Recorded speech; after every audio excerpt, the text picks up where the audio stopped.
اور محمد صلی اللہ علیہ وسلم کی رسالت کے قرار ہے، یعنی کلمہ توحید و رسالت لا الہ الا اللہ محمد رسول اللہ صلی اللہ علیہ وسلم کو زبان سے پڑھنا، دل سے اس کے معنی اور اس کی حقانیت میں قرار کرنا اور اسی کے مطابق اپنی پوری زندگی کو گزارنا ہے، جیسا کہ اللہ تعالیٰ نے اپنے رسول محمد صلی اللہ علیہ وسلم سے فرمایا فَاعْلَمْ أَنَّهُ لَا إِلَٰهَ إِلَّا اللَّهُ، کہ اے ہمارے نبی محمد صلی اللہ علیہ وسلم آپ اس بات کا یقین کر لیں اور آپ کے واسطے سے تمام لوگ یقین سے جان لیں کہ اللہ رب العالمین کے سوا کوئی معبود برحق نہیں، اور اللہ رب العالمین نے یہ ارشاد فرمایا محمد رسول اللہ کہ محمد صلی اللہ علیہ وسلم اللہ کے سچے رسول ہیں، اور تمام انسان و جنات کو صرف اپنی عبادت کا حکم دیتے ہوئے اللہ رب العالمین نے ارشاد فرمایا وَاعْبُدُوا اللَّهَ وَلَا تُشْرِكُوا بِهِ شَيْئًا، کہ اے لوگوں تم سب رسول اللہ صلی اللہ علیہ وسلم کے طریقہ پر صرف اللہ رب العالمین کی عبادت کرو اور اس کی عبادت میں کسی بھی غیر اللہ کو شریک نہ کرو، اس لیے کہ اللہ رب العالمین کی عبادت میں کسی بھی غیر اللہ کو شریک کرنا کبائر یعنی سب سے بڑا گناہ ہے، جس پر اللہ رب العالمین ہرگز معاف نہیں فرمائیں گے اور مشرک کی ہرگز بخشش نہیں ہوگی، بلکہ اس کا ٹھکانہ تو ہمیشہ کے لیے جہنم ہوگا۔ لیکن قرآن کریم کا اللہ کی کتاب ہونے اور رسول اللہ صلی اللہ علیہ وسلم کی رسالت کی صداقت پر ایمان و یقین کے باوجود بھی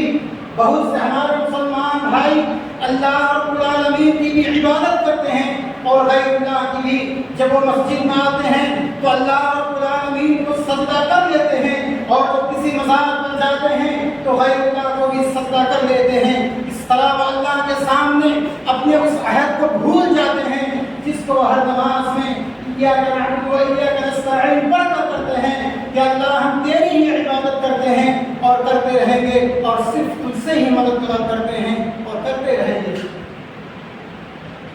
اور قرآن کریم ہم سے بار بار کہتا ہے کہ مسلمانوں اللہ کی جانب سے ہدایات کی رسی قرآن کریم کو مضبوطی سے پکڑ لو، یعنی اچھے طریقہ سے اس کی خوب تلاوت کرو، اس کی آیات کے معنی میں خوب تدبر کرو، اس کے احکامات پر پوری طرح عمل کرو اور رسول اللہ صلی اللہ علیہ وسلم کی سنت کا پورا اتباع کرو اور رسول اللہ صلی اللہ علیہ وسلم کی بات پر کسی کی بھی بات کو ترجیح نہ دو اور آپ صلی اللہ علیہ وسلم کے فیصلہ کو دوسروں کے فیصلوں پر مقدم کرو اور پابندی سے نماز پڑھو،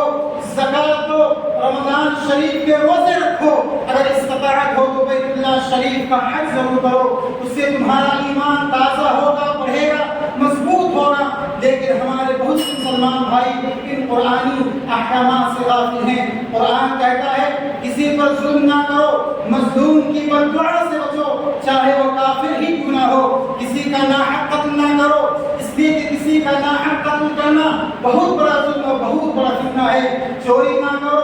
زنا نہ کرو، شراب نہ پیو، جوا نہ کھیلو، جھوٹ مت بولو، کسی کو دھوکہ نہ دو، کسی سے حسد نہ کرو، کسی کے خلاف سازش نہ کرو، ناجائز طریقے سے کسی کا مال نہ کھاؤ، سود نہ کھاؤ، غیبت نہ کرو، کسی پر تہمت اور بہتان نہ لگاؤ، کسی کا مذاق نہ اڑاؤ، ناچ گانے اور فضول خرچی سے بچو، اس لیے کہ فضول خرچی کرنے والے شیطان کے بھائی ہیں۔ تکبر نہ کرو، اس لیے کہ کبریائی اور بڑائی تو صرف اللہ رب العالمین کی صفت ہے، بلکہ تواضع اختیار کرو، امانت میں خیانت نہ کرو، صلہ رحمی کرو، غریبوں، یتیموں، بیواؤں، کمزوروں کی مدد کرو، اپنے والدین کی اطاعت کرو، انہیں رخصت نہ کہو، ان کے سامنے تواضع اور عاجزی کے ساتھ رہو، ان کی خدمت اور ان پر اپنا مال خرچ کرنے کو اپنی سعادت سمجھو، اپنی بہنوں اور بھائیوں کے ساتھ بھلائی اور احسان کا معاملہ کرو، اپنی بیویوں کا پورا حق ادا کرو، ان پر کسی طرح کا ظلم نہ کرو، اپنی اولاد کے درمیان عدل و مساوات کا پورا خیال رکھو، اپنی لڑکیوں پر رحم کرو، ان سے محبت کرو، پڑوسیوں کا حق ادا کرو، بڑوں کے احترام، چھوٹوں پر شفقت کرو، اپنے علماء کے احترام کرو، اللہ اور اس کے رسول صلی اللہ علیہ وسلم کی اطاعت میں ان کی اطاعت کرو، اللہ اور اس کے رسول صلی اللہ علیہ وسلم کی نافرمانی میں ہرگز کسی کی بھی اطاعت نہ کرو، چاہے وہ تمہارے امام، پیر، ماں باپ اور الخیر یعنی بھلائیوں کے کاموں میں ایک دوسرے کی تعاون کرو، ظلم میں کسی کا ساتھ نہ دو، بھائیوں کی طرح اتحاد و اتفاق اور پیار و محبت سے رہو، اس دنیا کو سب کچھ نہ سمجھو، اس لیے کہ تمہاری اصلی منزل اللہ کی رضا اور آخرت میں جنت ہے۔ اخیر میں اللہ رب العالمین سے دعا ہے کہ اللہ ہم